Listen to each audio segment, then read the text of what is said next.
Ito po. Sige, pakainin muna natin sila para ma-process ko na po yung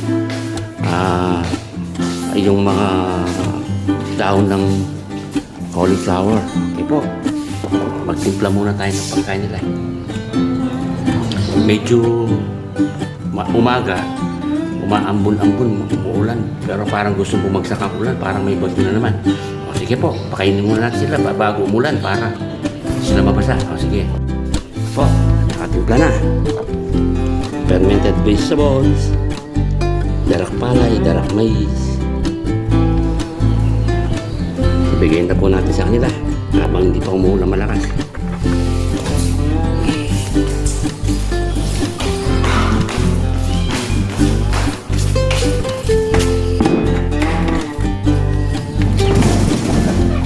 Madilim pa.